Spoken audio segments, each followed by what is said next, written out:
Hello everyone, আপোনালোকক জনাই দিও যে মোৰ এটা অনলাইন কেকৰ ক্লাছ হ'ব তাতে ভেনিলা স্পঞ্জ চকলেট স্পঞ্জ এইগুলা গুটেই দেখুৱা হ'ব প্ৰিমিক্স কেনেদৰে ইউজ কৰে সেইটো দেখুৱা হ'ব আৰু লগত ক্ৰীম কেনেদৰে ফেটিব কিমান সময় ফেটিব বা কেনেকুৱা ধৰণে আপোনালোকে ক্ৰীমৰ ডিজাইন দিব নজল ৱৰ্ক গুটেইখিনি থাকিব একেলগে কেকটোৰ ক্লাছ দুদিন হ'ব মোৰ সময়টো মানে আপোনালোকক জনাই দিম কেতিয়া সময়টো কৰো ডেটটো মই ফিক্স কৰিছো টিউজডে ডেটটো টিউজডে মই ক্লাছ লম গতিকে যিসকলে কৰিম বুলি ভাবিছে স্ক্ৰিনত নাম্বাৰটো দিয়া আছে কন্টেক্ট কৰিব পাৰে অনলাইন হ'ব অফলাইন নহয় আৰু যদি আপোনালোকে কেক অৰ্ডাৰ কৰিব বিচাৰিছে তেতিয়াও এই স্ক্ৰিনত দিয়া নাম্বাৰটোত কন্টেক্ট কৰিব পাৰে এই কেকটো আছিল 1 কেজিৰ তল কেক আছিল এই কাৰণে মই কেক টিনটোত 6 ইঞ্চৰ কেক টিনত বহাইছিলো এতিয়া হাইটটো বহুত ধুনীয়া আহে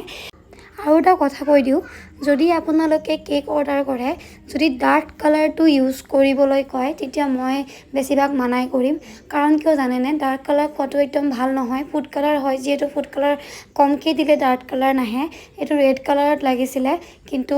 হাতত অকমান লাগি থকা নিচিনা হৈছে বুলি কৈছে হবই কাৰণ ফুড কালাৰ বেছিকে দিয়া গৈছে ৰেড কালাৰ তথাপিতো হৈ আহা নাই দেখিছে নে কেনেকে মই ৰেড কালাৰ ওপৰৰ পৰাও দি দিছো তথাপিতো ৰেড কালাৰ নাহিলেই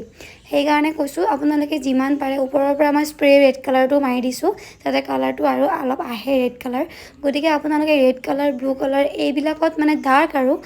পাতলকে দিলে একো নাই খাব পাৰি বা ব্যৱহাৰো কৰিব পাৰি সব কৰিব পাৰি কিন্তু ডাৰ্ককে দিব বিচাৰিলে ফুড কালাৰ বেছিকে দিব লাগিব